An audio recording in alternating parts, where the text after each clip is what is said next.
बिस्मिल्लाहिर्रहमानिर्रहीम। ख़वातीन व हज़रात, बड़ा अहम दिन आज हमारे बड़े करीबी साथी उस्मान डार साहब का इंटरव्यू आया एक एंकर साहब के घर पे निजी टीवी चैनल के। बड़ा इंटरेस्टिंग, कुछ सवालात जरूर उठते हैं। मैं आपके ज़हनों में एक चीज डालना चाहता हूं।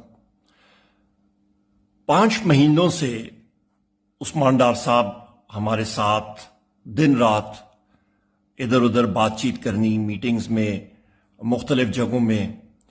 कभी उन्होंने इमरान खान साहब के बारे में कोई बात नहीं की, कभी किसी किस्म का तस्करा नहीं किया जो आज वो बातचीत हो रही थी।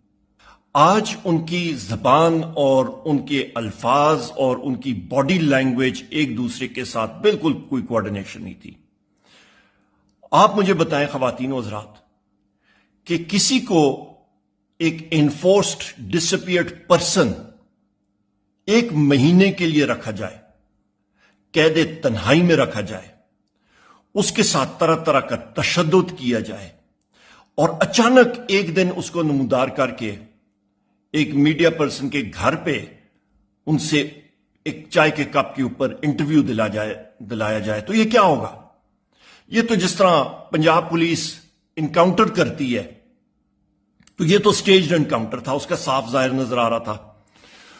आप ये भी अंदाजा लगाएं, उमर डार साहब ने कल शाम को ही एक वीलॉग उन्होंने रिलीज किया। वो डिमांड कर रहे थे कि उस्मान डार साहब को रिलीज किया जाए और पीटीआई के हवाले से, इमरान खान साहब के हवाले से बहुत ही मुस्बत बातें, पॉजिटिव बातें।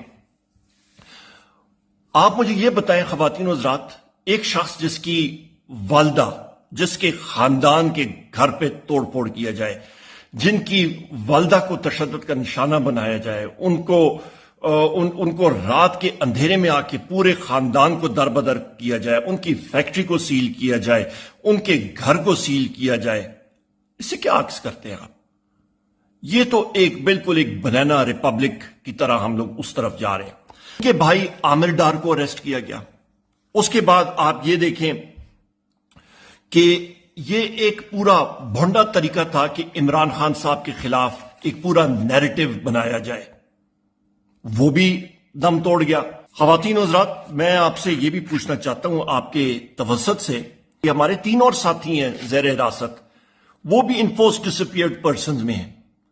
उस पे मेरा भाई फरख हबीब साहब हैं, उसके साथ साथ सदाकत अब्बासी साहब हैं, उसके साथ साथ हमारे बुजुर्ग हैं, पुराने पार्लियामेंटेरियन हैं, शेख रशीद साहब हैं।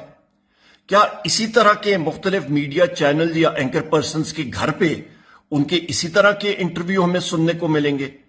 इस चीज को बंद कर दें खुदारा। 90 दिन इलेक्शन की तरफ जाएं। जिस तरह के उस्मान डार साहब ने अपने इस स्टेज इनकाउंटर में वाज़ेह तौर पे एक बात की कि वोट इमरान खान साहब का है। सियालकोट में चाहे वो लड़े ना लड़े, वो बात की बातें हैं, उन्होंने साफ जाहिर कर दिया वोट बैंक इमरान खान साहब का है। ख़वातीन व हज़रात, एक बात याद रखिएगा, अगले वजीर आजम पाकिस्तान जो मर्जी कोई करे, जब रब का हुक्म होता है, रब का हुक्म होगा इंशाअल्लाह वजीर आजम इमरान खान। बहुत शुक्रिया। अल्लाह ताला आप सबको अपने हिफ्ज़-ओ-मान में रखे। पाकिस्तान जिंदाबाद।